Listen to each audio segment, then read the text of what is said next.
ഇപ്പൊ ഇന്നത്തെ പുരോഹിതന്മാർ ആശീർവദിച്ചു കൊടുക്കുന്ന അപ്പം മാത്രമേ കൊടുക്കുന്നുള്ളൂ, രക്തം കൊടുക്കുന്നില്ലല്ലോ. അപ്പോ ഈ യൂദാസിന് യേശുക്രിസ്തു എന്തൊക്കെ കൊടുത്തു? അപ്പവും കൊടുത്തു, രക്തവും കൊടുത്തു, അല്ലെങ്കിൽ വീഞ്ഞും കൊടുത്തു, അപ്പവും കൊടുത്തു. ഇത് രണ്ടും കഴിച്ച യൂദാസ് രക്ഷിക്കപ്പെട്ടോ? അവൻ അന്ത്യദിനത്തിൽ ഉയർപ്പിക്കുമോ? പിന്നെ ഇവിടുത്തെ കത്തനാര് പാട്ടി തന്നെ ഉടക്കപ്പം നിന്നില്ല, അന്ത്യദിനത്തിൽ ഉയർപ്പിക്കും, പിന്നെ അവനെ സ്വർഗത്തിലേക്ക് ഏറ്റും എന്നൊക്കെ പറഞ്ഞാൽ ഈ വചനനുസരിച്ച് ഏറ്റുമോ? Praise the Lord. പ്രിയമുള്ള സഹോദരങ്ങളെ, ഇന്ന് നമ്മൾ കേൾക്കാൻ പോകുന്നത് അങ്കമാലിക്കടുത്ത് ഒരു റൈസ് മില്ല് കേന്ദ്രീകരിച്ച് നടത്തുന്ന ഒരു പ്രാർത്ഥനാ കൂട്ടായ്മയിൽ കത്തോലിക്കരെന്ന് പറയുന്ന ഏകദേശം 120 പേരടങ്ങുന്ന ഒരു കൂട്ടായ്മ, അവരെല്ലാം ആ അടുത്തുള്ള ദേവാലയങ്ങളിലെ, പ്രത്യേകിച്ച് തുറവൂര് ഇടവക ദേവാലയത്തിലൊക്കെ വലിയ വലിയ ആളുകളൊക്കെ ആയിട്ട് നടക്കുന്ന ചില വ്യക്തികൾ വിശുദ്ധ കുർബാനയെക്കുറിച്ച് അവർ പഠിപ്പിക്കുന്ന ചില പഠനങ്ങളാണ് നിങ്ങൾ കേൾക്കാൻ പോകുന്നത്. യോഹന്നാന്റെ സുവിശേഷം 6-ാം അധ്യായത്തിൽ നിന്നാണ് ഇപ്പൊ അവസാനം നമ്മൾ കേട്ടത്. ഈ 6-ാം അധ്യായം അതിന്റെ 54-55 വാക്യങ്ങൾ ഒന്ന് വായിച്ചു നോക്കാം.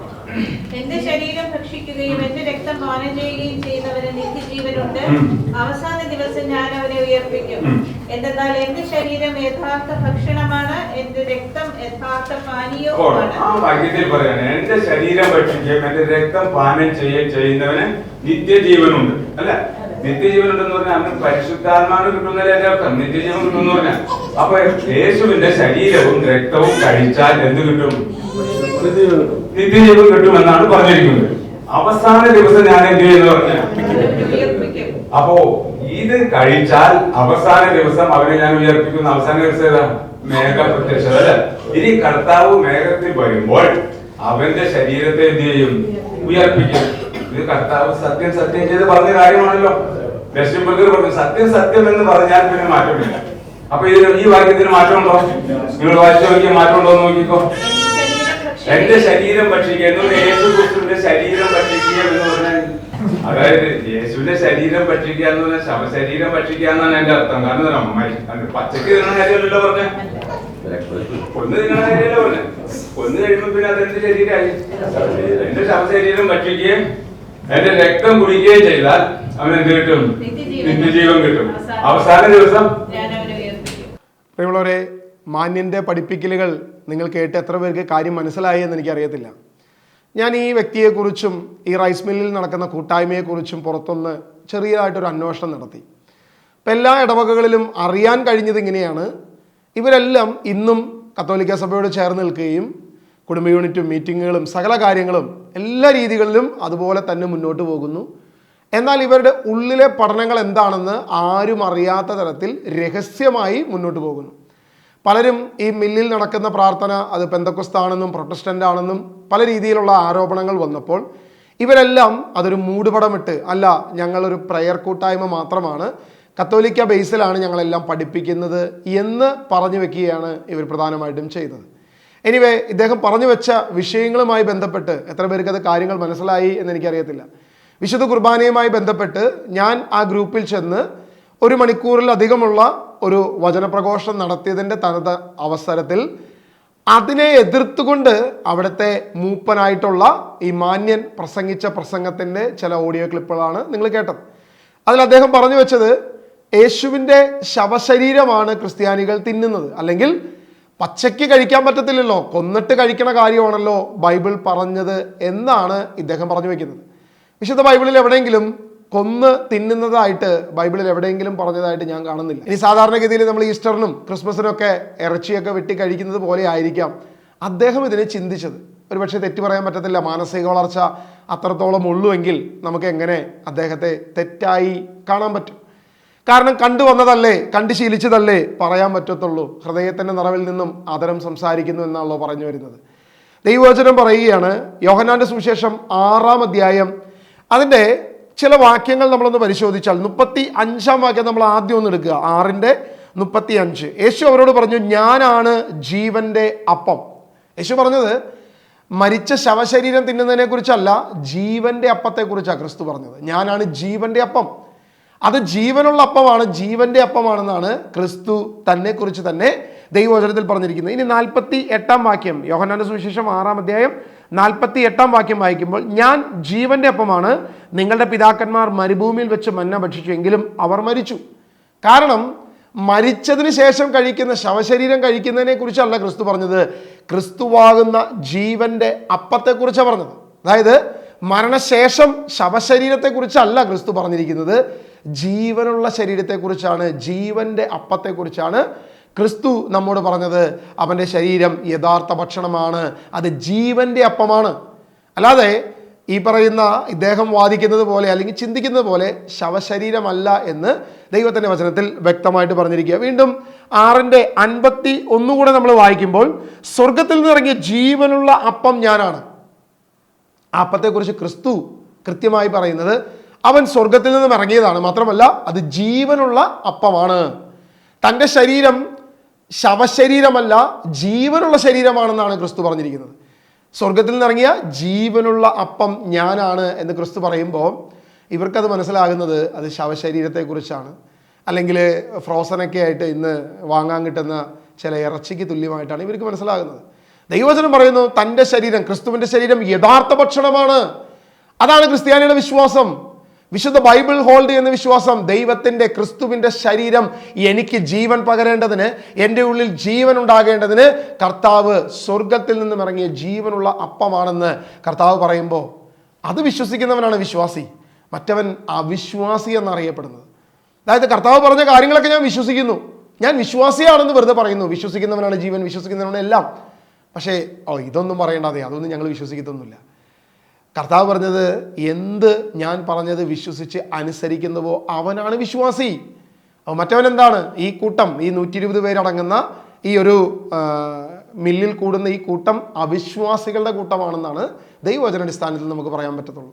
ഒരുപക്ഷെ ഇന്നലത്തെ വീഡിയോ കേൾക്കാത്തവർക്ക് ഇത് ചിലപ്പോൾ മനസ്സിലാകണമെന്നില്ല. അതുകൊണ്ട് തൊട്ട് മുമ്പുള്ള ആ വീഡിയോ, കാരണം ഇതിൻ്റെ താഴെ നമ്മൾ അതിൻ്റെ ഡിസ്ക്രിപ്ഷൻ ബോക്സിൽ അതും കൂടി കൊടുക്കാം, അതിൻ്റെ തുടർച്ചയായിട്ടാണ് ഈ വീഡിയോ വരുന്നത് എന്നുള്ളത് കൂടെ എൻ്റെ കേൾവിക്കാർ മനസ്സിലാക്കണമെന്ന് ഞാൻ വിനീതമായിട്ട് അഭ്യർത്ഥിക്കുന്നു. യോഹന്നാന്റെ സുവിശേഷം അതിൻ്റെ 1-ാം അധ്യായം 1 മുതൽ 4 വരെ വാക്യങ്ങൾ നമ്മൾ വായിക്കുമ്പോൾ, ആദിയിൽ വചനം ഉണ്ടായിരുന്നു, വചനം ദൈവത്തോടു കൂടെയായിരുന്നു, വചനം ദൈവമായിരുന്നു. വീണ്ടും പറയുകയാണ് എൻ്റെ 4-ാം വാക്യം, അവനിൽ ജീവൻ ഉണ്ടായിരുന്നു, ആ ജീവൻ മനുഷ്യരുടെ വെളിച്ചമായിരുന്നു. ക്രിസ്തുവിൽ ജീവൻ ഉണ്ടായിരുന്നു. ആ ജീവനാണ് എവിടേക്ക് വന്നത്? നമ്മിലേക്ക് കടന്നു വന്നത്. ആ ജീവനുള്ള ശരീരമാണ് നമ്മളോട് ഭക്ഷിക്കാൻ പറഞ്ഞത്. ആ ജീവനുള്ള ശരീരം നമ്മിലേക്ക് ജീവൻ പകരേണ്ടതിന് കർത്താവ് പറഞ്ഞു, അവൻ്റെ ശരീരം ഭക്ഷിക്കുകയും അവൻ്റെ പാത്രത്തിൽ നിന്ന് പാനം ചെയ്യുകയും അവൻ്റെ രക്തം പാനം ചെയ്യുകയും ചെയ്യുന്നവൻ എന്നേക്കും ജീവിക്കും, അവനാണ് നിത്യജീവൻ ഉണ്ടാകുക എന്ന് പറഞ്ഞത്.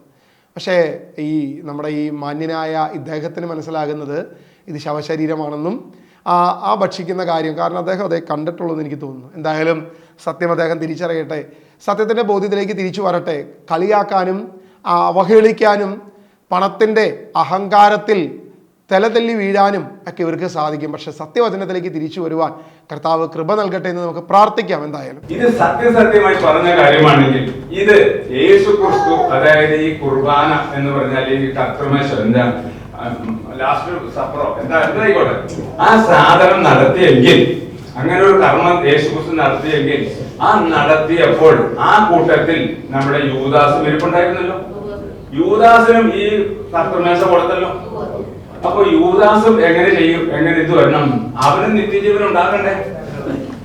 അവൻ ഇപ്പൊ ഇന്നത്തെ പുരോഹിതന്മാർ ആശീർവദിച്ചു കൊടുക്കുന്ന അപ്പം മാത്രമേ കൊടുക്കുന്നുള്ളൂ, രക്തം കൊടുക്കുന്നില്ലല്ലോ. അപ്പോ ഈ യൂദാസിന് യേശുക്രിസ്തു എന്തൊക്കെ കൊടുത്തു? അപ്പവും കൊടുത്തു, രക്തവും കൊടുത്തു, അല്ലെങ്കിൽ വീഞ്ഞും കൊടുത്തു, അപ്പവും കൊടുത്തു. ഇത് രണ്ടും കഴിച്ച യൂദാസ് രക്ഷിക്കപ്പെട്ടോ? അവൻ അന്ത്യദിനത്തിൽ ഉയർപ്പിക്കുമോ? പിന്നെ ഇവിടുത്തെ കത്തനാര് പാറ്റി തന്നെ ഉടക്കപ്പം നിന്നല്ല അന്ത്യദിനത്തിൽ ഉയർപ്പിക്കും, പിന്നെ അവന് സ്വർഗത്തിലേക്ക് ഏറ്റും എന്നൊക്കെ പറഞ്ഞാൽ ഈ വചനനുസരിച്ച് ഏറ്റുമോ? വീണ്ടും ഇദ്ദേഹം പറഞ്ഞു വയ്ക്കുന്ന ചില കാര്യങ്ങൾ, ഒരു പുരോഹിതനെ ആശീർവദിച്ചു കൊടുക്കുന്ന ഉണക്കയപ്പം എന്നാണ് അദ്ദേഹം വിശേഷിപ്പിക്കുന്ന വാക്ക്. അതെന്താവാനാ? കാരണം കർത്താവിശ്വമിശിഹ കൊടുത്ത അപ്പം പോലും ഉപകരിച്ചില്ല. നിങ്ങൾ ശ്രദ്ധിച്ചു നോക്കുക, ഇദ്ദേഹത്തിൻ്റെ ഹൃദയത്തിലെ ഭാവം ഒന്ന് മനസ്സിലാക്കുക. എന്താണ് ആ ഹൃദയത്തിൽ ഉദ്ദേശിക്കുന്നത്? അതായത് യേശു പത്രോസിനും യൂദാസിനും കൊടുത്തു, എന്നിട്ട് യൂദാസ് എന്ത് ചെയ്തു? പോയി തൂങ്ങിച്ചത്തു. അപ്പോൾ യേശുവിന് പോലും സാധിച്ചില്ല എന്നുള്ളതാണ് ഇദ്ദേഹം അവിടെ പറഞ്ഞു വയ്ക്കുന്നത്. പറയാതെ പറഞ്ഞു വെക്കുന്നത് യേശുവിന് ഒന്നും കഴിഞ്ഞില്ല. ഇതാണ് സാത്താന്റെ പഠനം എന്ന് പറയുന്നത്. സാത്താന്റെ പഠനം ഒരുവനിൽ വന്നു കഴിഞ്ഞാൽ അവൻ ആദ്യം ഒരുപക്ഷെ തള്ളിക്കളയുന്നത് യൂക്രിസ്റ്റിനെതിരെയുള്ള കാര്യങ്ങളായിരിക്കാം. അതിനുശേഷം അത് ഗ്രാജുവലി കടന്നു വരുമ്പോൾ അത് ക്രിസ്തുവിലേക്കും ക്രിസ്തുവിന്റെ രക്ഷയിലേക്കും എല്ലാം കടന്നു വരും. അതിൻ്റെ ഒരു റിപ്ലിക്കേഷനാണ് ഇദ്ദേഹത്തിൽ കണ്ടുവന്നത്. യേശു യൂദാസിന് കൊടുത്തിട്ടും എന്ത് ചെയ്യാൻ പറ്റില്ല, യൂദാസിനെ രക്ഷപ്പെടുത്തുവോ, യൂദാസിന് രക്ഷപ്പെടാൻ പറ്റുമോ എന്നുള്ളൊരു ചോദ്യമൊക്കെ ചോദിക്കുമ്പോൾ യേശുവിന് പോലും കഴിഞ്ഞില്ല എന്നുള്ളതാണ് ഇദ്ദേഹം പറഞ്ഞു വെക്കുന്നത്. യൂദാസ് അവിടെ കഴിച്ചത് അയോഗ്യതയോടുകൂടല്ലേ? യുവദാസ് അയോഗ്യതയോടെ കഴിച്ചത് എന്ത് തെളിവ്? അതാവുമ്പോ ഒറ്റ കൊടുക്കാനുള്ള മനസ്സുകൊണ്ട്. അപ്പൊ ഇത് ഈ അപ്പത്തിന്റെ ഗുണമുണ്ടല്ലോ, നമ്മുടെ യോഗ്യത കൊണ്ടാണ് പൗലോസ് തന്നെയുള്ള പറഞ്ഞത്, നിങ്ങൾ അയോഗ്യതയോട്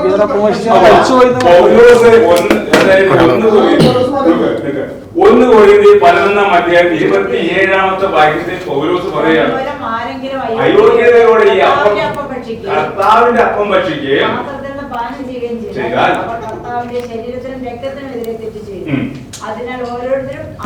എന്ത് അയോഗ്യതയോടെയാണ് എന്നുള്ളത് കാര്യം ചിന്തിക്കണം.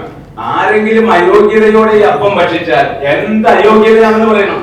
ആത്മശോധനയും ചെയ്യണം, ശരീരശോധനയും ചെയ്യണമെന്നുണ്ട്. എന്ത് അയോഗ്യതയാണ് അവിടെ ഉണ്ടായിരുന്നത്? യൂദാസ് ഓൾറെഡി യേശുവിനെ ഒറ്റ കൊടുക്കാനായിട്ട് അച്ചാരം മേടിച്ച് 30 വെള്ളിക്കാശ് മേടിച്ചിട്ടാണ് കർത്തൃമേശ വന്നിരിക്കുന്നത്. ഈ അയോഗ്യത അല്ലേ? അപ്പൊ ആ അയോഗ്യത ഇരിക്കുമ്പോ എങ്ങനെ അത് ഇതാവും? ശരി, ആ അയോഗ്യത ഉള്ളത് കൊണ്ടാണ് പുള്ളി തൂങ്ങിച്ചാവാൻ പോയത് എന്നാണ് സഹോദരൻ പറയുന്നത്. അങ്ങനെയാണെങ്കിൽ വചനത്തിൽ ഇങ്ങനെ പറയുന്നുണ്ട്, അവൻ അപ്പം ഭക്ഷിച്ചതിന് ശേഷം അവനിൽ സാത്താൻ പ്രവേശിച്ചു എന്ന് കൃത്യമായിട്ട് എഴുതിയിട്ടുണ്ട്. അപ്പൊ അയോഗ്യതയോടെ ഭക്ഷണം സമ്മതിച്ചു, ഞാൻ അതിനെപ്പറ്റി പറയുമാണ്. അപ്പോ അയോഗ്യതയോടുകൂടി ഇവൻ, അതായത് ഒറ്റ കൊടുക്കാനുള്ള ദുരുദ്ദേശത്തോടു കൂടി ഈ യൂദാസ് ഭക്ഷിച്ചതിന്റെ പേരിലാണ് പുള്ളിക്ക് തൂങ്ങിച്ചാവാൻ പോകേണ്ടി വന്നതെന്നാണ് സഹോദരൻ പറയുന്നത്. ഈ പറയുന്ന പത്രോസും കൂട്ടുകാരും തള്ളി പറയാനും, അതായത് എന്ത് പറയാനും തയ്യാറായിട്ടിരുന്ന ആളുകൾ അവരും ഇല്ല. യേശു ക്രിസ്തു പുനരുദ്ധാനം ചെയ്തു വന്നിട്ട് ആ സംഭവത്തെ കുറിച്ച് ആ മഗ്ദലേന മറിയം അവരോട് പറഞ്ഞിട്ട് അവൻ വിശ്വസിച്ചില്ല. അവ ജീവിച്ചിരുന്ന കാലത്ത് യേശു ക്രിസ്തു എന്ത് പറഞ്ഞത്, ഞാൻ പുനരുദ്ധാനം ചെയ്യുമെന്ന് കൃത്യമായി പറഞ്ഞിരുന്നല്ലോ. പുനരുദ്ധാനം ചെയ്തു വന്ന് കണ്ട സാക്ഷികൾ പറഞ്ഞിട്ട് പോലും വിശ്വസിക്കാത്തവനാണ് പത്രോസ്, അല്ലെ? ഈ പത്രോസ് ഈ പറയുന്നതെല്ലാം കഴിക്കാൻ വള്ളവും മഞ്ഞ ഇതിന് പോയ ആളാണ്, ഇല്ലേ? അപ്പൊ നല്ല ആളായിരുന്നല്ലോ. അപ്പൊ അവനൊരു അയോഗ്യത ഉണ്ടായില്ലേ? ഈ പത്രോസിനും കൂട്ടിനും ഒരു അയോഗ്യത ഉണ്ടായിരുന്നില്ല. എല്ലാവരും അയോഗ്യരായിരുന്നു. പക്ഷെ പത്രോസ് അനുഭവിച്ച് തിരിച്ചു വന്നല്ലോ. അയോഗ്യതയെ കഴിച്ചു കഴിയുമ്പോ പോയി ചാവട്ടെ. യൂദാസ് അയോഗ്യതയെ കഴിച്ചിട്ട് പോയി ചത്തു, പത്രോസ് അയോഗ്യതയെ കഴിച്ചിട്ട് തിരിച്ചു വന്നു. അപ്പൊ യേശുക്രിസ്തു അപ്പൊ ഈ അപ്പം കഴിച്ചിട്ടാണോ, അതാണോ അയോഗ്യത? അതെ, തിരിച്ചു വരാത്തതാണോ അയോഗ്യത? എന്നിട്ട് അയോഗ്യത. ഇനി അതവിടെ നിൽക്കട്ടെ. ഈ അയോഗ്യതയോടുകൂടി ഭക്ഷിച്ചാൽ നിങ്ങൾ പലരും രോഗികളാകും, ചിലര് ദുർബലരാകും. ദുർബലരാകുന്ന ചിലപ്പോ തളർവാദോ എന്തെങ്കിലും ആയിരിക്കും എനിക്ക് തോന്നുന്നു. ചിലര് മരിച്ചും പോകും. ഇത് ഭക്ഷിച്ചിട്ട് ഇന്ന് വരെ ആരെങ്കിലും മരിച്ച സംഭവം നിങ്ങൾ കേട്ടിട്ടുണ്ടോ? ഈ കഴിക്കുന്ന യോഗ്യന്മാരല്ലേ പോയി കഴിക്കേണ്ടത് കൂടെ. ഇന്നിപ്പോ ഈ കുർബാന അങ്ങോട്ട് തിരിച്ച് ഇങ്ങോട്ട് തിരിച്ച് ചെല്ലണമെന്നൊക്കെ പറയുന്ന ആളുകളൊക്കെ യോഗ്യന്മാരല്ലേ? എന്നിട്ട് അവര് കഴിച്ചിട്ടുള്ള കുഴപ്പമുണ്ടോ? അപ്പൊ അവരൊക്കെ പുളിങ്കുരു പറയപ്പെടുന്നതല്ല.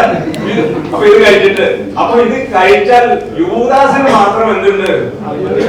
യൂദാസ് മാത്രം തൂങ്ങിച്ചാവും, ബാക്കി അയോഗ്യതയോട് കഴിച്ചാൽ. എന്താണ് യൂദാസും പത്രോസും തമ്മിലുള്ള ആ സ്വീകരിച്ചതിലുള്ള വ്യത്യാസം? നമ്മുടെ സഹോദരങ്ങൾ കൃത്യമായിട്ട് ചോദ്യങ്ങൾ ഉന്നയിക്കുന്നുണ്ട്. അദ്ദേഹം ആ ചോദ്യത്തെ വളരെ വിദഗ്ധമായി വളച്ചൊടിക്കുകയും അല്ലെങ്കിൽ അതിൽ നിന്നും ഒഴിഞ്ഞു മാറുന്നതായിട്ടാണ് കാണുന്നത്. ഒരിക്കലും ആ ചോദ്യത്തെ അദ്ദേഹം എന്ത് ചെയ്യുന്നില്ല, നേരിടാൻ ശ്രമിക്കുന്നില്ല. ഈ മാന്യനായ ഈ വ്യക്തിക്ക് ഓശാന പാടുന്ന 120 പേരടങ്ങുന്ന ആ പെണ്ണുങ്ങളും ആ അവിടെയുള്ള ചേട്ടന്മാരെല്ലാം എന്ത് ചെയ്യും, പതിയെ അദ്ദേഹത്തിൻ്റെ പ്രബോധനങ്ങളിൽ നിന്നും പിന്തിരിയുമെന്ന് വ്യക്തമായിട്ട് അറിയാം. അതുകൊണ്ട് ഈ ചോദ്യത്തെ നേരിടാൻ അദ്ദേഹം തയ്യാറല്ല. എന്താണ് യൂദാസിന് സംഭവിച്ചത്? പത്രോസും ഇദ്ദേഹം പറഞ്ഞതുപോലെ ക്രിസ്തുവിനെ തള്ളിക്കളഞ്ഞവനാണോ? യൂദാസും തള്ളിക്കളഞ്ഞവനാണോ? എവിടെയാണ് യൂദാസിന് പൈശാചികമായ ബന്ധനം വന്നത് എന്നുള്ളതിനെ കുറിച്ച് കൂടെ നമ്മളൊന്ന് ചിന്തിക്കേണ്ടിയിരിക്കുന്നു. ദൈവവചനത്തിൽ വളരെ വ്യക്തമായിട്ട് പറയുന്നുണ്ട് യൂദാസിന്റെ സ്വഭാവം എന്തായിരുന്നു. കർത്താവ് 12 പേരെ തിരഞ്ഞെടുത്തു. തൻ്റെ പ്രാണസ്നേഹിതൻ എന്നാണ് സങ്കീർത്തന പുസ്തകത്തിൽ യൂദാസിനെ കുറിച്ച് ദൈവവചനം പറയുന്നത്. തൻ്റെ കൂടെ അപ്പം ഭക്ഷിച്ചവൻ, തൻ്റെ പ്രാണസ്നേഹിതൻ എന്നെക്കെതിരെ കുതികാൽ ഉയർത്തി എന്നാണ് ദൈവവചനത്തിൽ നമ്മൾ കാണുന്നത്. അപ്പോൾ യേശു എന്ത് ചെയ്തു? യൂദാസിനെയും സ്നേഹിച്ചിരുന്നു. അത്യധികമായി, തൻ്റെ പ്രാണന് തുല്യമായി യൂദാസിനെയും സ്നേഹിച്ചിരുന്നു എന്ന് പഴയ നിയമ പ്രവചനത്തിൽ വളരെ കൃത്യമായി നമുക്ക് മനസ്സിലാക്കാൻ സാധിക്കും. എന്നാൽ യൂദാസ് ക്രിസ്തുവിനേക്കാൾ അധികമായി സ്നേഹിച്ചത് പണത്തെയാണ്, സമ്പത്തിനെയാണ്. ഇന്ന് ഈ വ്യാഖ്യാനം നടത്തുന്ന, ഈ മില്ലിൽ നടക്കുന്ന ഈ കൂട്ടായ്മയിലുള്ള 120 പേരുടെയും പ്രധാന ലക്ഷ്യം എന്താണോ അത് തന്നെയാണ് അന്ന് യൂദാസിനുമുള്ളത്. പണമാണ് അവരുടെ ദൈവം, പണമാണ് അവരുടെ പ്രധാന ലക്ഷ്യം. അവിടെയാണ് അപകടം വരുന്നത്. ക്രിസ്തുവിന്റെ ശരീര രക്തങ്ങളെ തിരിച്ചറിയാൻ സാധിക്കാതെ, യേശു ചെയ്ത ആ വലിയ കാര്യത്തെ തിരിച്ചറിയാൻ സാധിക്കാതെ അവൻ പണത്തിൽ ലക്ഷ്യമിടുന്നു. ശ്രദ്ധിക്കണേ, യൂദാസും 12 പേരെ അയച്ചവരുടെ കൂട്ടത്തിലുണ്ടായിരുന്നു. അവനും യേശുവിന്റെ നാമത്തിൽ പിശാചുക്കളെ ബഹിഷ്കരിച്ചിരുന്നു. യൂദാസും യേശുവിന്റെ നാമത്തിൽ രോഗശാന്തി കൊടുത്തിരുന്നു. യൂദാസും യേശുവിന്റെ നാമത്തിൽ സുവിശേഷം പ്രസംഗിക്കുകയും പിശാചുക്കളെ സകല പ്രവർത്തികളും ചെയ്തതായിട്ട് നമ്മൾ വചനത്തിൽ കാണുന്നുണ്ട്. 12 പേരും തിരിച്ചു വന്നു, 70 പേരും തിരിച്ചു വന്നു. സന്തോഷത്തോടെ അവർ തിരിച്ചു വന്ന് ചെയ്ത പ്രവർത്തികളെ കുറിച്ച് പറയാൻ തുടങ്ങി. അപ്പോൾ നമ്മളിവിടെ തിരിച്ചറിയേണ്ടത് എന്താ? ഈ പറയുന്ന യൂദാസ് ക്രിസ്തുവിന്റെ പ്രബോധനങ്ങളെ അല്പം പോലും വിലയെടുത്തില്ല. യേശു പറഞ്ഞ വാക്കുകളെ, യേശു യൂക്രിസ്റ്റിനെ കുറിച്ച് പറഞ്ഞപ്പോൾ 6-ാം അധ്യായം, യോഹന്നാന്റെ സുവിശേഷം 6-ാം അധ്യായം, അവിടെ അനേകർ യേശുവിനെ വിട്ടുപോയി. പത്രോസ് അവിടെ പറയുക, ജീവന്റെ വചനം നിന്നിലുണ്ട്, ഞങ്ങൾ എവിടെ പോകും? ഞങ്ങൾക്ക് എവിടെ പോകാൻ സാധിക്കും? ഇത് പറഞ്ഞ അതേ പത്രോസിന് അറിയാം യൂദ പോയത് എവിടേക്കാ. അപ്പസ്തോല പ്രവൃത്തി 1:17 പത്രോസ് അപ്പസ്തോലൻ വ്യക്തമായിട്ട് ഒറ്റുകാരനായി യൂദാസിനെ കുറിച്ച് വ്യക്തമായി പറയുന്നുണ്ട്. 17-ാം വാക്യം, അവൻ നമ്മിലൊരുവനായി എണ്ണപ്പെട്ടു. ശുശ്രൂഷയിൽ അവന് നമ്മുടെ സ്ഥാനം ഉണ്ടായിരുന്നു. നമ്മിൽ ഒരുവനായിട്ട് അവൻ എണ്ണപ്പെട്ടിരുന്നു. അവൻ നമ്മുടെ കൂടെ ആയിരുന്നു, നമ്മുടെ ശുശ്രൂഷകനായിരുന്നു. എന്നാൽ അവനെ കുറിച്ച് പറയുക 18-ാം വാക്യം, എന്നാൽ അവൻ തൻ്റെ ദുഷ്കർമ്മത്തിന്റെ പ്രതിഫലം കൊണ്ട് ഒരു പറമ്പ് വാങ്ങി അവൻ തലകുത്തി വീണു, അവൻ പുറത്താക്കപ്പെട്ടു എന്നാണ് പറയുന്നത്. യോഹന്നാന്റെ സുവിശേഷം 12-ാം അധ്യായത്തില് അതിന്റെ 6-ാം വാക്യത്തിൽ യോഹന്നാൻ ഇത് വ്യക്തമായിട്ട് വെളിപ്പെടുത്തുന്നത് നമ്മൾ വചനത്തിൽ കാണുന്നുണ്ട്. അവൻ ഇത് പറഞ്ഞത് അവന് ദരിദ്രരോട് പരിഗണന ഉണ്ടായിരുന്നത് കൊണ്ടല്ല, പ്രത്യുത അവൻ കള്ളനായിരുന്നത് കൊണ്ടും പണസഞ്ചി അവന്റെ കയ്യിലായിരുന്നത് കൊണ്ടും അതിൽ വീഴുന്നതിൽ നിന്നും അവൻ എടുത്തിരുന്നത് കൊണ്ടുമാണ്. യൂദാ ഈ പരിപാടി ചെയ്തത് അവൻ കള്ളനാണ്. അവൻ ഇന്നല്ല കള്ളനായത്, പണസഞ്ചി അവൻ മുൻപേ അവനെയാണ് ഏൽപ്പിച്ചത്. ആ പണസഞ്ചിയിൽ നിന്ന് കട്ടുകൊണ്ടിരുന്നവൻ നേരത്തെ. അവൻ യേശുവിനെ വഞ്ചിക്കുന്ന അല്ലെങ്കിൽ യേശുവിനെ ഒറ്റുകൊടുക്കുന്നതിന് മുൻപ് അവൻ എന്ത് ചെയ്തിരുന്നു? വഞ്ചന, പണസഞ്ചി അവൻ കൈക്കലാക്കി ആ പണസഞ്ചിയിൽ നിന്ന് അവൻ കട്ടെടുത്തിരുന്നു എന്ന് ദൈവവചനം പറയുകയാണ്. യൂദാ കള്ളനായിരുന്നു, ഒറ്റുകാരൻ കള്ളനായിരുന്നു എന്ന്. അപ്പൊ എന്താണ് അവനിലേക്ക് പിശാച് പ്രവേശിച്ചതിന്റെ കാരണം? എന്താണ് അവനെ അയോഗ്യനാക്കിയതിന്റെ കാരണം? അത് വ്യക്തമായി ദൈവവചനം പറയുക. പക്ഷെ നമ്മുടെ മാന്യനായ ചേട്ടൻ അറിയില്ല. ചേട്ടൻ ചോദിക്കുകയാണ്, എന്താണ് യോഗ്യത എന്ന് പറയണം. ദൈവവചനത്തിൽ കൃത്യമായിട്ട് എന്താണ് യോഗ്യത എന്ന് പറഞ്ഞിട്ടുണ്ട്, എന്താണ് അയോഗ്യത എന്ന് പറഞ്ഞിട്ടുണ്ട്. ഇദ്ദേഹം ബൈബിൾ വായിക്കാത്തത് ആരുടെ കുഴപ്പമാണ്? ആരാണ് ഇദ്ദേഹത്തെ വഴിതെറ്റിക്കുന്നത്? സാത്താൻ വഴിതെറ്റിച്ചാൽ നമുക്ക് എന്ത് ചെയ്യാൻ സാധിക്കും? പ്രാർത്ഥിക്കാനല്ലാതെ മറ്റൊന്നിനും നമുക്ക് സാധിക്കത്തില്ല. 3.5 വർഷക്കാലം ഈ യൂദ യേശുവിനോട് കൂടെ, യൂദാസ്കറിയോത്ത യേശുവിനോട് കൂടെ നടന്നു. അത്ഭുതങ്ങൾ കണ്ടു, അടയാളങ്ങൾ കണ്ടു, യേശുവിന്റെ ശുശ്രൂഷയിൽ ഭാഗവാക്കായി. എല്ലാ കാര്യങ്ങളും ചെയ്തിട്ടും അവന്റെ വിചാരവും വികാരവും അവന്റെ ആഗ്രഹവും അവന്റെ ലക്ഷ്യവും പണത്തോടായിരുന്നു. അവൻ ആ 30 വെള്ളിക്കാശിന് എഗ്രിമെന്റ് ചെയ്ത് പുരോഹിതരോട് ഞാൻ എൻ്റെ ഗുരുവിനെ ഒറ്റുകൊടുക്കാം, ഞാൻ ഒറ്റ തരാം എന്ന് പറഞ്ഞ് ചുംബനം കൊണ്ട് ഒറ്റുകൊടുക്കാൻ മുന്നമേ തീരുമാനമെടുത്ത യൂദ പോയി ആ അന്ത്യത്താഴത്തിൽ ക്രിസ്തുവിന്റെ ശരീര രക്തങ്ങളാകുന്ന ആ അന്ത്യത്താഴം ഭക്ഷിക്കുമ്പോൾ എന്ത് സംഭവിക്കുന്നു? അവന്റെ ഉള്ളിൽ പിശാച് പ്രവേശിച്ചു എന്ന് ദൈവവചനം പറയുന്നു. എന്നാൽ പത്രോസ് ആകട്ടെ യേശുവിനെ സ്നേഹിക്കുക ചെയ്തത്. ഇദ്ദേഹം പത്രോസിനെയും യൂദാസ്കറിയോത്തെയും ഒരുമിച്ച് ഒരേ ഗണത്തിൽപ്പെടുത്തി. രണ്ടുപേരും ഒരുപോലെയായിരുന്നു വിശ്വാസത്തിന്റെ കാര്യത്തിൽ എന്നൊക്കെ പറഞ്ഞ് ഇദ്ദേഹം ചില ന്യായീകരണങ്ങൾ പറഞ്ഞു. അതിന് പറഞ്ഞത് പത്രോസ് തള്ളി പറഞ്ഞു, പത്രോസ് വഞ്ചി എടുത്ത് മീൻ പിടിക്കാൻ പോയി. ഈ 2 കാരണം അദ്ദേഹം വെച്ചത്. നിങ്ങൾ ശ്രദ്ധിച്ചു നോക്കുക, ബൈബിൾ എന്താണ് ഇതിനെക്കുറിച്ച് പറയുന്നത്. ഈ പറയുന്ന അന്ത്യ അത്താഴ സമയത്ത് പത്രോസും യൂദാസ്കറിയോത്തെയും 2 പേരുടെയും ഹൃദയം നമ്മൾ പരിശോധിച്ച് നോക്കുക. പത്രോസ് യേശുവിനെ അഗാധമായി സ്നേഹിക്കുന്നു, ഏറ്റവും കൂടുതൽ സ്നേഹിക്കുന്നു. യേശു പറയുക നീ എന്നെ തള്ളി പറയും, അപ്പോഴും പത്രോസ് പറയുന്നത് അത് സംഭവിക്കില്ല, അത് സംഭവിക്കാതിരിക്കട്ടെ, നടക്കില്ല എന്നാ പറയുന്നത്. കാരണം അത്രത്തോളം പത്രോസ് യേശുവിനെ സ്നേഹിക്കുന്നു. യേശുവിനെതിരെ ഒരു വാക്കു പറയാൻ പോലും പത്രോസ് തയ്യാറല്ല. അത്രത്തോളം പത്രോസ് യേശുവിനെ അഗാധമായി സ്നേഹിക്കുന്ന ഒരു വ്യക്തിയാണ്. ക്രിസ്തു പറഞ്ഞ പ്രബോധനങ്ങളെ കൂടെ ചേർന്ന് നിന്നു. വീണ്ടും പത്രോസ് പറയുന്നത് നീ ജീവനുള്ള ദൈവത്തിന്റെ പുത്രനായ ക്രിസ്തുവാണ്. ഇത് അസൈൻ ചെയ്യുന്നത് പത്രോസാണ്. അങ്ങനെ ദൈവിക രഹസ്യങ്ങൾ ദൈവം പത്രോസിന് വെളിപ്പെടുത്തിയതായിട്ടും പത്രോസ് അത് വിളിച്ചു പറഞ്ഞതായിട്ടും പത്രോസ് ക്രിസ്തുവിന്റെ കൂടെ നിന്നതായിട്ടും ദൈവവചനത്തിൽ കാണുകയാണ്. എന്നാൽ യൂദയാകട്ടെ മുൻപേ 30 വെള്ളിക്കാശ് വാങ്ങി പോക്കറ്റിലിട്ട് അതിന് എഗ്രിമെന്റ് വെച്ച് അച്ചാരം വാങ്ങാനുള്ള സകല കാര്യങ്ങളും ചെയ്ത് പറമ്പ് പോലും നോക്കി വെച്ച് ഇങ്ങനെ അതിനു മുൻപും പണസഞ്ചിയിൽ നിന്ന് കൈയിട്ട് വാരി ക്രിസ്തുവിനെതിരെ പ്രവർത്തിച്ചവനാണ് യൂദ സ്കറിയോത്ത എന്ന് ദൈവവചനം വ്യക്തമായി നമുക്ക് സാക്ഷ്യം നൽകിയ. ഇവിടെയാണ് ഒരുവന്റെ യോഗ്യതയും ഒരുവന്റെ അയോഗ്യതയും നമ്മൾ തിരിച്ചറിയേണ്ടത്. ഇന്ന് വിശുദ്ധ കുർബാന സ്വീകരിക്കാൻ പോകുന്ന ഓരോ വ്യക്തികളിലും ഇതേ യോഗ്യതയും അയോഗ്യതയും ഉണ്ട്. പലരും ക്രിസ്തുവിനെ ഒറ്റുകൊടുത്തിട്ടാണ് പോയിരിക്കുന്നത്. ഇന്ന് ഈ വാക്കുകൾ പറയുന്ന ഇദ്ദേഹത്തിന്റെ മകന്റെ വിവാഹത്തിന് കുർബാന സ്വീകരിക്കുമ്പോൾ ഇദ്ദേഹം യൂദായെ പോലെ തന്നെ ഒറ്റുകൊടുക്കുക. യൂദായെ പോലെ തന്നെ ഇദ്ദേഹം ഒറ്റുകൊടുത്തുകൊണ്ട് ഇന്നും ആയിരിക്കുന്ന ഇടവകകളിൽ തന്റെ ചുറ്റും കൂടുന്ന വിശ്വാസികളെ ഒറ്റുകൊടുത്ത് വഞ്ചിച്ചുകൊണ്ട് മുന്നോട്ട് പോകുന്നവരാണ് ഈ പറയുന്ന വ്യക്തിയും ഇദ്ദേഹത്തിന് ചുറ്റുമുള്ള ചില മാന്യന്മാരായ ചില വ്യക്തികൾ. നമ്മൾ ശ്രദ്ധിക്കണം, ഇത് മനസ്സിലാക്കണം, ഇത് തിരിച്ചറിയണം. ഇത് യേശുവിന്റെ ശരീരരക്തങ്ങളെ തള്ളിക്കളഞ്ഞ് യൂദാ ചെയ്ത അതേ പാപം ഇന്ന് ഇവരും ചെയ്യുന്നു, നമ്മളിൽ പലരും ചെയ്യുന്നു എന്നുള്ളതാണ്.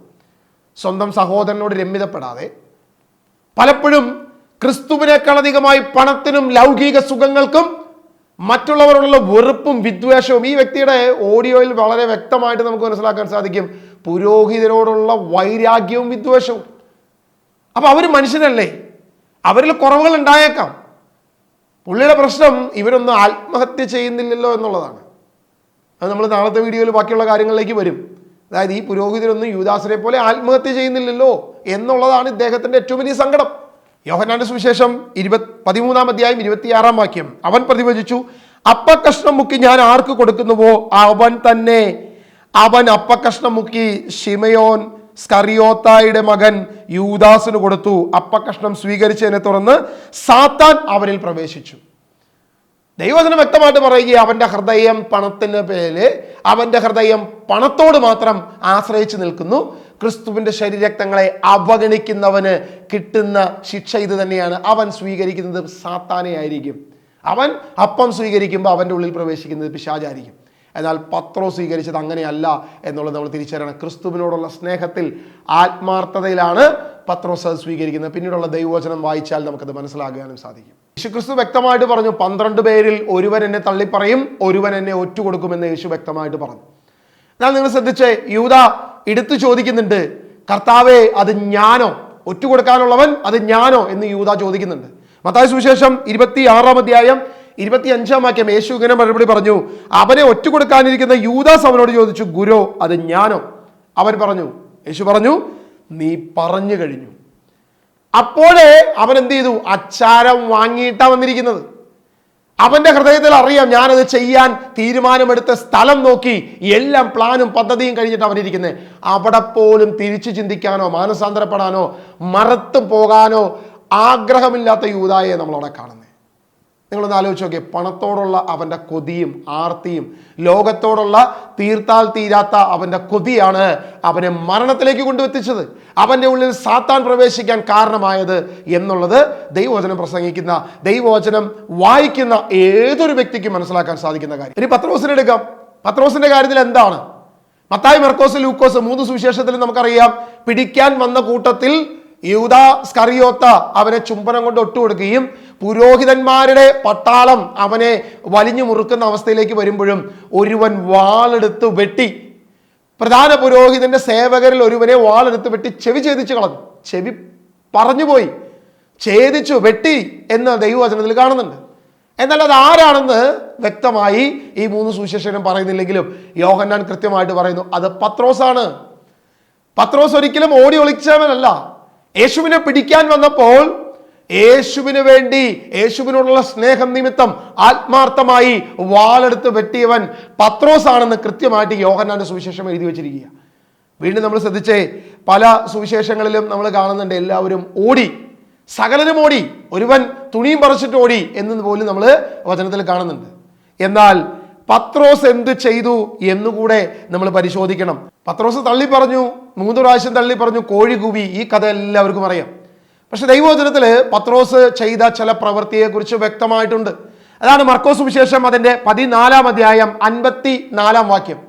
എല്ലാവരും ഓടി, എല്ലാവരും അവനിൽ ഇടറി, ഇടയനെ അടിച്ചു, ആടുകൾ ഇടറിപ്പോയി, ചിതറിപ്പോയി എന്ന് വചനം പറയുമ്പോഴും 54-ാം വാക്യം ഇങ്ങനെ പറയുന്നത്, പത്രോസ് പ്രധാന പുരോഹിതന്റെ മുറ്റം വരെ അവനെ അല്പം അകലെയായി അനുഗമിച്ചു. നിങ്ങൾ ശ്രദ്ധിക്കണേ, പ്രധാന പുരോഹിതന്റെ അവന്റെ കൂടെ വന്ന പടയാളിയുടെ ചെവി ഛേദിച്ച് കളഞ്ഞ പത്രോസിനെ കിട്ടിക്കഴിഞ്ഞാൽ കൊന്നു കളയുമെന്ന് അറിയാമിരുന്നിട്ടും സ്വന്തം ജീവനെ പോലും ബലി കഴിച്ചുകൊണ്ട് ആ ജീവന് പ്രാധാന്യം കൊടുക്കാതെ യേശുവിന്റെ പിന്നാലെ അനുഗമിച്ചവനാണ് പത്രോസ് എന്ന് ദൈവത്തിന്റെ വചനം പറയുന്നു. ഇത് തന്നെ ലൂക്കാസ് സുവിശേഷം അതിന്റെ 22-ാം അധ്യായം അതിന്റെ 54-ാം വാക്യം നമ്മൾ വായിക്കുമ്പോൾ, അവർ അവനെ പിടിച്ച് പ്രധാനാചാര്യന്റെ വീട്ടിലേക്ക് കൊണ്ടുപോയി പത്രോസ് അകലെയായി അവനെ അനുഗമിച്ചു എന്ന് ദൈവവചനത്തിൽ വായിക്കുക. പത്രോസ് കുറച്ച് അകലെയായി അവനെ അനുഗമിച്ചു എന്ന് വചനത്തിൽ വ്യക്തമായിട്ട് നമ്മൾ കാണുകയാണ്. യോഹന്നാന്റെ സുവിശേഷം അതിന്റെ 18-ാം അധ്യായം 15 മുതൽ വായിക്കുമ്പോൾ, ശിമയോൻ പത്രോസും മറ്റൊരു ശിഷ്യനും യേശുവിനെ അനുഗമിച്ചിരുന്നു. ഇവിടെ രണ്ടുപേരെ കുറിച്ച് പറയുക. അതായത് യോഹന്നാനെ കുറിച്ചും പത്രോസിനെ കുറിച്ചും വ്യക്തമായിട്ട് പറയുകയാണ്, ഞാനും പത്രോസും യേശുവിനെ അനുഗമിച്ചു. വീണ്ടും നിങ്ങൾ നോക്കുക, പ്രധാന പുരോഹിതന്റെ വീടിന്റെ അവിടം വരെ എത്തി. ഇനി അകത്ത് പ്രവേശിച്ച കൂടുതൽ ഡേഞ്ചറാണ്. കാരണം താൻ ചെവി ഛേദിച്ച പ്രധാന പുരോഹിതന്റെ പട്ടാളക്കാരൻ പോലും അതിന്റെ കൂടെയുണ്ട്. പിടിക്കാൻ വന്ന പട്ടാളക്കാരൻ അവിടെയുണ്ട്. പത്രോസിനെ തിരിച്ചറിയാം. ഒരു പക്ഷേ യേശുവിനെ പിടിച്ചതുപോലെ പത്രോസിനെയും പിടിക്കാൻ സാധ്യതയുണ്ട്. പക്ഷെ ഇതെല്ലാം പത്രോസ് എന്ത് ചെയ്യുക? അവഗണിക്കുക. സ്വന്തം ജീവനെ അവഗണിച്ചുകൊണ്ട് അവിടം വരെ പോയി. ഇനി 16-ാം വാക്യം, പത്രോസ് ആകട്ടെ പുറത്ത് വാതിൽക്കൽ നിന്നു. അതിനാൽ പ്രധാന പുരോഹിതന്റെ പരിചയക്കാരനായ മറ്റേ ശിഷ്യൻ പുറത്ത് ചെന്ന് വാതിൽ കാവൽക്കാരനോട് സംസാരിച്ച് പത്രോസിനെയും അകത്ത് പ്രവേശിപ്പിച്ചു. നിങ്ങൾ ശ്രദ്ധിക്കുക, പത്രോസിനെ അകത്ത് പ്രവേശിക്കാൻ ഈ പ്രധാന പുരോഹിതന്റെ വാതിൽ കാവൽക്കാരന് പരിചയമുണ്ടായിരുന്ന യോഹന്നാൻ പോയി ഒരു റിക്വസ്റ്റ് കൊടുത്ത് പത്രോസിനെയും അകത്ത് പ്രവേശിപ്പിക്കുക. അതുവരെ പത്രോസ് പുറത്ത് നിൽക്കുക. അവിടെ പോലും പത്രോസ് തിരിച്ചു പോകുന്നത് നമ്മൾ കാണുന്നില്ല. യേശുവിന്റെ പിന്നാലെ ഒരല്പം അകലെയായി പത്രോസ് എന്ത് ചെയ്യുന്നു? യേശുവിന്റെ പിന്നാലെ പോയി. തുടക്കം മാനസാന്തരപ്പെട്ട സമയത്ത് പത്രോസ് പറയുന്നൊരു കാര്യമുണ്ട്, കർത്താവേ ഞാൻ പാപിയാ, എന്നിൽ നിന്നും അകന്നു പോകണമേ. പക്ഷെ പിന്നീട് നമ്മൾ പത്രോസിനെ കാണുന്നത് യേശുവിൽ നിന്നും സ്വന്തം ജീവനെ കളഞ്ഞിട്ട് പോലും യേശുവിനെ അനുഗമിക്കുന്ന, കൃത്യമായ ഒരു ഗ്യാപ്പിൽ കർത്താവിനെ അനുഗമിക്കുന്ന ഒരു പത്രോസിനെ നമ്മൾ കാണുന്നത്. സ്വന്തം ജീവനെ കളഞ്ഞിട്ട് പോലും. ഈ പത്രോസിനെ ആരും കാണത്തില്ല. ഈ പത്രോസിനെ ആർക്കും വേണ്ട. ഒരാൾക്കും അത് കാണാനോ പഠിക്കാനോ ആഗ്രഹമില്ല. കാരണം എല്ലാവർക്കും പത്രോസ് തള്ളിപ്പറഞ്ഞ കഥ മാത്രമാണ് ശ്രേഷ്ഠം. പത്രോസ് 3 പ്രാവശ്യം തള്ളിപ്പറഞ്ഞു എന്ന് പറയാൻ ഇത്തരക്കാർ ഉപയോഗിക്കുക. നിങ്ങൾ ശ്രദ്ധിച്ചോ, വിശുദ്ധ യേശുവിന്റെ ശരീര രക്തങ്ങൾ ഭക്ഷിച്ച പത്രോസിന്റെയും യൂദാസ് കറിയോത്തയുടെയും തമ്മിലുള്ള ഏറ്റവും പ്രധാനപ്പെട്ട വ്യത്യാസം ഇതായിരുന്നു. പത്രോസ് ക്രിസ്തുവിനെ കളയാൻ താല്പര്യമില്ല. അതുകൊണ്ടാണ് പറഞ്ഞേ, ഞങ്ങൾ എവിടെ പോകും കർത്താവേ? ജീവന്റെ വചസ് നിന്റെ ഉള്ളിലാ, നിന്റെ കയ്യിലാ ജീവൻ ഇരിക്കുന്നേ, നിന്റെ കൂടെയാ ജീവൻ ഇരിക്കുന്നേ. പത്രോസ് യേശു മരിച്ച് ഉദ്ധാനം ചെയ്തതിന് ശേഷം തിരിച്ചു എന്ന് പറയുമ്പോഴും പത്രോസ് ചാടിക്കയറി വിശ്വസിക്കുന്നൊന്നുമില്ല. ഓടിപ്പോയി അത് കണ്ട് വിശ്വസിക്കുന്നവനാ പത്രോസ്. അല്ലെങ്കിൽ പൂർണ്ണമായ വെളിപ്പാട് കിട്ടാൻ വേണ്ടി പത്രോസ് ഓടി കിടക്കുന്നുണ്ട്. അതൊക്കെ നമ്മൾ വചനത്തിൽ വായിക്കുന്നുണ്ട്. പക്ഷേ നമ്മൾ ശ്രദ്ധിക്കുക, അതേ പത്രോസ് ഇതെന്റെ ശരീരവും ഇതെന്റെ രക്തവുമാണെന്ന് പറഞ്ഞപ്പോൾ ഒരു സംശയമില്ലാതെ പത്രോസ് അത് വാങ്ങി ഭക്ഷിച്ചു. പത്രോസിന് ഈ ദൈവിക രഹസ്യങ്ങളുടെ വെളിപ്പാടൊന്നും കാര്യമായി മനസ്സിലായിരുന്നില്ല. പക്ഷെ എങ്കിലും തൻ്റെ ഗുരുവിനോടുള്ള സ്നേഹം നിമിത്തം നിങ്ങൾ പരസ്പരം സ്നേഹിക്കുന്നു എന്ന് പറഞ്ഞ ക്രിസ്തുവിൻ്റെ ആ സ്നേഹത്തിൻ്റെ പുതിയ കൽപ്പനയെക്കുറിച്ച് വ്യക്തമായി അറിയാവുന്നവൻ പത്രോസാണ്. കാരണം യൂദ അത് കഴിഞ്ഞ് ഇറങ്ങിപ്പോയതിനു ശേഷമാണ് ഈ വാക്യം പഠിപ്പിക്കുന്നത്. ഞാൻ നിങ്ങൾക്ക് പുതിയൊരു ഉടമ്പടി നൽകുന്നു, നിങ്ങൾ പരസ്പരം സ്നേഹിക്കും. ഈ സ്നേഹത്തിൻ്റെ കാര്യം ആരിലില്ല, ഇന്ന് പല മനുഷ്യരിലുമില്ല. ഈ സ്നേഹമില്ലാത്തവൻ പോയി യേശുവിൻ്റെ ശരീരരക്തങ്ങൾ ഭക്ഷിക്കുമ്പോൾ അവർക്കും സംഭവിക്കുന്നത് തന്നെയാണ്. അവർക്ക് മനസ്സിലാകാതെ ഇതെന്റെ ശരീരം, യേശുവിന്റെ ശരീരമാണെന്നോ രക്തമാണെന്നോ തിരിച്ചറിയാൻ സാധിക്കാതെ അവർ പോയി സ്വീകരിക്കുമ്പോഴും അവരുടെ ഉള്ളിലും പ്രവേശിക്കുന്നത് സ്നേഹമില്ലാതെ വരുമ്പോൾ, ഈ യൂദാസിന്റെ തരത്തിൽ പണത്തിനെ മോഹിച്ചു വരുമ്പോൾ അവരുടെ ഉള്ളിലും പ്രവേശിക്കുന്നത് ഇതേ സാത്താൻ തന്നെ. അതുകൊണ്ടാണ് പൗലോസ് ഇങ്ങനെ എഴുതിയത്, പലരുടെയും മരണത്തിന് ഇത് കാരണമാകും, പലരുടെയും ബലഹീനതയ്ക്ക് ഇത് കാരണമാകും, പലരും രോഗിയാകുന്നതിനും ഇത് കാരണമാകും എന്ന് ദൈവവചനം പറഞ്ഞതിന്റെ കാരണം ഇതാ. അല്ലാതെ ആത്മഹത്യ ചെയ്യുമെന്നല്ല പഠനം. ആത്മഹത്യ ചെയ്യുമെന്നല്ല പൗലോസ് പറഞ്ഞത്. പൗലോസ് ലീഗ വ്യക്തമായിട്ട് പറഞ്ഞത്, നിങ്ങളിൽ ചില ദുർബലരും നിങ്ങളിൽ ചില രോഗികളും നിങ്ങളിൽ ചിലർ മരണപ്പെട്ടു പോയതിനും കാരണം ഇതാണ്. നിങ്ങൾ പാപം ചെയ്ത്, സ്നേഹമില്ലാതെ തിന്മ ചെയ്ത്, പണമോഹത്തോടുകൂടെ ധനമോഹത്തോടുകൂടെ ക്രിസ്തുവിനെ സ്വീകരിക്കുന്നു. ക്രിസ്തുവിനേക്കാൾ അധികമായി ലോകത്തിന്റെ സൃഷ്ടവസ്തുക്കളിൽ പണത്തിന്, വിഗ്രഹങ്ങൾക്കൊക്കെ പ്രാധാന്യം കൊടുക്കുമ്പോൾ നിങ്ങളിൽ സംഭവിക്കുന്ന കാര്യം ഇത് തന്നെയാണെന്ന് ദൈവവചനം സ്പഷ്ടമായി നമ്മളോട് പറയുന്നു. ഇവിടെ പത്രോസ് തള്ളിപ്പറഞ്ഞ പത്രോസിനെ നിങ്ങൾക്ക് അറിയത്തുള്ളൂ. ഈ തള്ളിപ്പറയാനുള്ള സാഹചര്യം ഉണ്ടാക്കിയത് പോലും ആ പത്രോസിന് ക്രിസ്തുവിനുള്ള സ്നേഹമാണെന്ന് ആരും തിരിച്ചറിയുന്നില്ല. 12 പേരും ഓടിപ്പോയപ്പോ 2 പേർ ക്രിസ്തുവിനെ അനുഗമിച്ചു. അതിലൊരുവൻ പത്രോസും ഒരുവൻ യോഹന്നാനുമായിരുന്നു. അവർ അകത്ത് പ്രവേശിപ്പിച്ചത് കൊണ്ടല്ലേ അവൻ അകത്ത് പോയി ഈ പ്രധാന പുരോഹിതന്റെ ആ വിചാരണ നടക്കുന്നതിന്റെ അടുത്ത് പോയി തീ കാഞ്ഞു നിൽക്കുമ്പോഴല്ലേ ചോദിച്ചത്, നീയും അവരിൽ ഒരുവനല്ലേ? അവിടെയല്ലേ പത്രോസ് തള്ളി പറയുന്നത്? ഈ പത്രോസ് അവിടെ ചെന്നില്ലായിരുന്നെങ്കിൽ തള്ളി പറയുന്ന സിറ്റുവേഷൻ ഉണ്ടാകുമായിരുന്നോ? പത്രോസിന് ക്രിസ്തുവിനോടുള്ള സ്നേഹത്തിന്റെ അഗാധമായ തെളിവുകളല്ലേ ഈ വചനം പറയുന്നത്. അപ്പോ നമ്മൾ അതിനെന്ത് ചെയ്യുന്നു? വളച്ചൊടിക്കുന്നു. നമുക്കിഷ്ടത്തിന് പത്രോസും സ്വീകരിച്ചല്ലോ, എന്നിട്ട് എന്ത് പറ്റി? പത്രോസ് യേശുവിനെ വിശ്വസിച്ചില്ലല്ലോ, അപ്പൊ അതല്ല യോഗ്യത എന്നൊക്കെ പറഞ്ഞുകൊണ്ട് സ്വന്തം ഇഷ്ടത്തിന് വളച്ചൊടിക്കുന്ന മാന്യനായ ചേട്ടനോട്, അല്ലെങ്കിൽ ചേട്ടന്റെ പിൻഗാമികളായ 120 പേരടങ്ങുന്ന ഈ ചേട്ടൻ അവസാനം പറയുന്നൊരു കാര്യമുണ്ട്. ഞാൻ പോരുന്നതിന് തൊട്ട് മുമ്പ് ഇദ്ദേഹം പറഞ്ഞത് ഏകദേശം 120-121 പാസ്റ്റർമാർ ഇവിടെ വന്നു. പലരും സങ്കടപ്പെട്ടാണ് തിരിച്ചു പോയത്. ഒരുവനും ഞങ്ങൾ ചോദിക്കുന്ന ചോദ്യത്തിന് മറുപടി പറയാൻ പറ്റും. യോഹന്നാന്റെ സുവിശേഷം 21-ാം അധ്യായത്തിലെ പത്രോസ് വലയെടുത്ത് പോകുന്നത് നമ്മൾ കാണുന്നുണ്ട്. പക്ഷെ അതിനു മുൻപ് ഒരിക്കലും യേശു ഉയർപ്പിക്കപ്പെട്ടിട്ടില്ല എന്ന വിശ്വാസമല്ല. അതിനു മുൻപ് വന്നപ്പോഴും പത്രോസ് വിശ്വസിച്ചിരുന്നു യേശുവാണ്, യേശു ഉയർത്തെഴുന്നേറ്റു എന്നുള്ളത് പത്രോസിന് അവിശ്വാസമൊന്നും ഉണ്ടായിരുന്നില്ല. അവിശ്വാസം കൊണ്ടല്ല പത്രോസ് എന്ത് ചെയ്യാൻ പോയത്? മീൻ പിടിക്കാൻ പോയത്. വിശപ്പ് കൊണ്ടാണ് മീൻ പിടിക്കാൻ പോയത്. അവരെന്തിനാ മീൻ പിടിക്കാൻ പോയത്? കാരണം അത് പത്രോസ് മാത്രമല്ല മീൻ പിടിക്കാൻ പോയത്. വളരെ വ്യക്തമായിട്ട് യോഹന്നാന്റെ സുവിശേഷം 21-ാം അധ്യായം അതിന് 1-ാം വാക്യം മുതൽ, ഇതിനുശേഷം യേശു തിബേരിയാസിൽ കടൽത്തീരത്ത് വെച്ച് ശിഷ്യന്മാർക്ക് വീണ്ടും തന്നെ വെളിപ്പെടുത്തി. അവൻ വെളിപ്പെടുത്തിയത് പ്രകാരമാണ്: ശിമയോൻ പത്രോസ്, ദിദിമോസ് എന്ന് വിളിക്കപ്പെടുന്ന തോമസ്, ഗലീലയിലെ കാനായിൽ നിന്നുള്ള നഥാനയേൽ, സെബദിയുടെ പുത്രന്മാർ എന്നിവരും വേറെ 2 ശിഷ്യന്മാരും ഒരുമിച്ച് കൂടെ ഉണ്ടായിരുന്നു. ശിമയോൻ പത്രോസ് പറഞ്ഞു, ഞാൻ മീൻ പിടിക്കാൻ പോവുകയാണ്. അവർ പറഞ്ഞു, ഞങ്ങളും നിന്നോട് കൂടെ വരുന്നു. അവർ വള്ളത്തിൽ പ്രവേശിച്ചു. അങ്ങനെ പറഞ്ഞിരിക്കുന്നത്. അപ്പോ ഉപേക്ഷിച്ച വള്ളം വീണ്ടും പത്രോസ് എടുത്തത് മീൻ പിടിക്കാൻ പോയത് ഒറ്റ കാരണം കൊണ്ടാ. അവരുടെ വിശപ്പടക്കാൻ പോയതാ. അവർക്ക് ആഹാരത്തിന്റെ വകയ്ക്ക് വേണ്ടി പോയതാ. അത് കർത്താവിനും നന്നായിട്ട് മനസ്സിലായി. അതുകൊണ്ടാണ് കർത്താവ് ഈശോ മിശിഹാ വ്യക്തമായിട്ട് അതിന്റെ താഴോട്ട് 21-ാം അധ്യായത്തിന്റെ 9-ാം വാക്യം നമ്മൾ വായിച്ചു കഴിഞ്ഞാൽ അവിടെ കാണുന്നത് ഇങ്ങനെയാണ്: കരക്കിറങ്ങിയപ്പോൾ തീ കൂട്ടിയിരിക്കുന്നതും അതിൽ മീൻ വച്ചിരിക്കുന്നതും അപ്പവും അവർ കണ്ടു. ശിഷ്യന്മാർക്ക് വേണ്ടി അവരുടെ വിശപ്പിന് വേണ്ടിയിട്ടുള്ള ഭൗതികമായ മീനും അപ്പവും ഒരുക്കി വെച്ചിട്ടാണ് യേശു എന്ത് ചെയ്തത്? ആ കടലിലേക്ക് ചെന്ന് പത്രോസിനെ വിളിച്ച്, അല്ലെങ്കിൽ മറ്റുള്ളവരെയും വിളിച്ച് അവരുടെ വല നിറച്ചു കൊടുത്ത് അവരെ തിരിച്ചു വിളിച്ച് കരക്കടുപ്പിച്ചത് എന്ന് ദൈവവചനത്തിൽ വ്യക്തമായിട്ട് നമ്മൾ കാണുകയാണ്. അപ്പോൾ അവരുടെ വിശപ്പാണ് അതിൻ്റെ കാരണമെന്ന് വ്യക്തമായിട്ട് നമുക്ക് വചനത്തിൽ കാണാൻ സാധിക്കും. പ്രിയമുള്ളവരെ, നമ്മൾ തെറ്റിദ്ധരിച്ച് അല്ലെങ്കിൽ തെറ്റിദ്ധരിപ്പിച്ച് നമ്മൾ മുന്നോട്ട് പോകാൻ ശ്രമിക്കുകയാണ്. ഇതാ പത്രോസ് തള്ളിപ്പറഞ്ഞവനും പത്രോസ് അവിശ്വാസിയുമാണ്. തോമസ് ഞാൻ കണ്ടിട്ടേ വിശ്വസിക്കൂ എന്ന് പറഞ്ഞു. തൊട്ട് മുകളിൽ യോഹന്നാന്റെ സുവിശേഷത്തിൽ അത് കിടക്കുന്നുണ്ട്. എന്നാൽ ഇതേ ശിഷ്യന്മാര് ഞങ്ങൾക്ക് വെളിപ്പെട്ടു. അവിടെ തോമസ് മാത്രം ഉണ്ടായിരുന്നില്ല. അപ്പോൾ അവിടെ വിശ്വസിച്ചവനാണ് പത്രോസ് എന്ന് വ്യക്തമായിട്ട് ദൈവവചനത്തിൽ കിടക്കുക. പക്ഷേ നമ്മുടെ മാന്യൻ ചേട്ടൻ എന്ത് പറയുക? പത്രോസ് വിശ്വസിക്കാതെ മഗ്ദലേന മറിയം പറഞ്ഞിട്ടും, മഗ്ദലേന മറിയം പറഞ്ഞപ്പോൾ വിശ്വസിച്ചില്ലെങ്കിൽ പത്രോസ് അവിടെ നിൽക്കണമായിരുന്നു. അതല്ല ഇത്. പത്രോസ് ഓടി. അവന്റെ ആരോഗ്യം വെച്ച് ആദ്യം അവൻ കുഴിക്ക ചെന്നു. ആദ്യം യോഹന്നാൻ ചെന്നു, രണ്ടാമത് പത്രോസ് ഓടി ചെന്നു എന്നാണ് വചനത്തിൽ കാണുന്നത്. അപ്പൊ പത്രോസ് അവിശ്വാസിയാണെന്ന് ഒരൊറ്റ വചനം കൊണ്ട് പോലും ഇദ്ദേഹത്തിന് തെളിയിക്കാൻ പറ്റില്ല. തെളിയിക്കാൻ പറ്റുമെങ്കിൽ നിങ്ങൾ തെളിയിക്കുക. പത്രോസ് യൂദാസിനെ പോലെ അയോഗ്യനാണെന്നും പത്രോസ് യൂദാസിനെ പോലെ അവിശ്വാസിയുമാണെന്നും അവൻ പണത്തിന് പ്രാധാന്യം കൊടുത്തുവെന്നും ധൈര്യമുണ്ടെങ്കിൽ മില്ലിലെ മാന്യനായ ചേട്ടാ നിങ്ങൾ തെളിയിക്കുക. ഞാൻ തയ്യാറാ.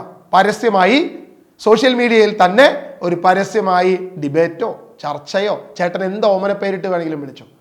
എന്നെ എന്തായാലും അവിടെ വിളിച്ചു വരുത്തിയ പോലെയല്ല. വചനം പറയാനെന്ന് പറഞ്ഞ് ഞാൻ നുണ പറഞ്ഞ് ഞാൻ വിളിക്കുന്നില്ല. ഞാൻ മാന്യമായി തന്നെ വിളിക്കാൻ ആഗ്രഹിക്കുക. ചേട്ടൻ ഇനിയും വരാം. സമൂഹത്തിന് മുൻപിൽ നിങ്ങളുടെ മാന്യതയുടെ ഈ ഒരു മുഖം മൂടി അഴിച്ച് യാഥാർത്ഥ്യത്തിൻ്റെ മുഖം മൂടി നിങ്ങളുടെ മറ്റുള്ളവരുടെ മുൻപിൽ കൊടുക്കാൻ നിങ്ങൾക്ക് ധൈര്യമുണ്ടെങ്കിൽ ഏത് പ്ലാറ്റ്ഫോമിലും വരാൻ ഞാൻ തയ്യാറാണ്. നിങ്ങളുടെ ആ കൂടാരത്തിനകത്തുള്ള കൾട്ട് പഠിപ്പിക്കലിന് കൂടെ വന്ന് പഠിപ്പിക്കാനല്ല, അല്ലെങ്കിൽ പറയാനല്ല എനിക്ക് താല്പര്യം. പരസ്യമായി പ്ലാറ്റ്ഫോമിൽ വരാൻ നിങ്ങൾക്ക് ധൈര്യമുണ്ടെങ്കിൽ ധൈര്യമായി നിങ്ങൾക്ക് കടന്നു വരാം. അല്ലാത്ത പക്ഷം തുടർന്നുള്ള വീഡിയോകളിൽ നിങ്ങളെക്കുറിച്ച് ഡീറ്റെയിൽ ആയി ആരാണ്, എന്താണ്, എവിടെയാണ്, എങ്ങനെയാണ് എല്ലാ കാര്യങ്ങളും പറഞ്ഞുകൊണ്ട് തന്നെ മുന്നോട്ട് പോകാനാണ് ദൈവത്തിൻ്റെ കൃപയിൽ ആശ്രയിച്ചുകൊണ്ട് ഞാൻ ആഗ്രഹിക്കുന്നത്. അതുകൊണ്ട് അതൊരിടർച്ചയാകാതിരിക്കാനാണ് ചേട്ടനോട് ഇത് പറയുന്നത്. ചേട്ടൻ ആഗ്രഹിക്കുന്നുവെങ്കിൽ ഒരു ക്രിസ്തീയ സ്നേഹത്തിൽ നിന്നുകൊണ്ട് തന്നെ നമുക്കൊരു ചർച്ചയാകാം ഈ ഒരു വിഷയത്തെക്കുറിച്ച്. ഞാൻ വിശ്വസിക്കുന്നു യേശുവിൻ്റെ ശരീരരക്തങ്ങൾ തന്നെ എനിക്കത് ഭക്ഷിക്കാൻ തന്നു, എനിക്കത് പാനം ചെയ്യാൻ തന്നു. യേശു പറഞ്ഞത് ഞാൻ വിശ്വസിക്കുന്നു. അതാണ് വിശ്വാസം.